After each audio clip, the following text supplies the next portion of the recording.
পূজা, যার শুদ্ধ বিয়ে হয়েছে, একজন নতুন বউয়ের চোখে হাজারো স্বপ্ন সাজিয়ে সে তার শ্বশুরবাড়ির চৌকাঠ পার হয়। কিন্তু বিয়ের প্রথম রাতেই তার সাথে এমন কিছু ঘটে যা তার আত্মাকেও কাঁপিয়ে দেয়। এমন এক ভয়ঙ্কর সত্যি, যার কল্পনা সে তার সবচেয়ে ভয়ঙ্কর দুঃস্বপ্নেও কখনো করেনি। ভীত ও বিধ্বস্ত পূজা যখন সাহস সঞ্চয় করে তার শেষ ভরসা, যা কমলেশের কাছে নিজের কষ্টের কথা বলতে যায়, তখন সান্ত্বনার বদলে পুরস্কার হিসেবে তার গালে জোটে এক সজোর চড়। পূজা মাটিতে পড়ে ডুকরে কাঁদতে থাকে। শেষ পর্যন্ত একজন নতুন বউয়ের সাথে এত বড় ধোঁকা আর অবিচার কেন হলো? এই গল্প তোমাকে ভেতর থেকে নাড়িয়ে দেবে এবং শেষে একটি খুব গভীর শিক্ষাও দিয়ে যাবে। কিন্তু এই ভয়ঙ্কর রাত পর্যন্ত কথা কিভাবে পৌঁছালো? এর জন্য আমাদের গল্পের পাতা একটু পেছনে উল্টাতে হবে। গল্পের আসল কেন্দ্রবিন্দু হলো কমলেশ। কমলেশ একজন দায়িত্বশীল গৃহিণী, যে একান্নবর্তী একটি পরিবার সামলায়। তার পরিবারে আছে তার স্বামী, এক ছোট মেয়ে, শাশুড়ি, শ্বশুর, একজন চুপচাপ দাদি আর তার দেবর অরুণ। কমলেশের কাছে অরুণ শুধু দেবর নয়, বরং নিজের ছেলের চেয়েও বেশি কিছু।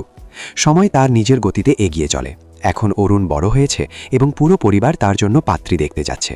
যে মেয়েটিকে পুরো পরিবার দেখতে যাচ্ছে তার নাম পূজা। ইংরেজিতে অনার্স করা পূজা তার কথা ও আত্মবিশ্বাস দিয়ে সবার মন জয় করে নেয়। যখন সে তার মিষ্টি গলায় একটি ইংরেজি গান গেয়ে শোনায়, তখন যেন পুরো পরিবার তার ওপর মুগ্ধ হয়ে যায়। অরুণ তো তাকে দেখেই নিজের হৃদয় হারায়। কিন্তু পুরো ঘরে এমন একজন মানুষ ছিল যার মুখে খুশির বদলে এক ধরনের দ্বিধা ছিল। কমলেশের পূজার এই আধুনিক আর স্পষ্টবাদী ভঙ্গি একদমই পছন্দ হয় না।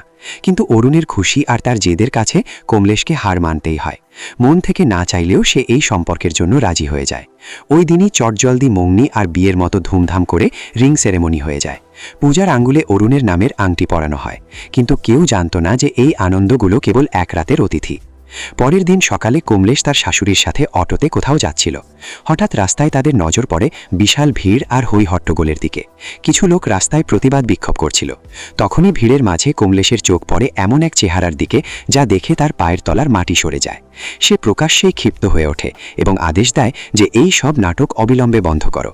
রাগে অগ্নিশর্মা কমলেশ এগিয়ে যায়, পূজার হাত সজোরে চেপে ধরে এবং তার আঙুল থেকে বাগদানের আংটি নির্দয়ভাবে টেনে খুলে নেয়। এক মুহূর্তের মধ্যে এক ঝটকায় শেষেই সম্পর্কটি ভেঙে যায়, যা গতকালই তৈরি হয়েছিল।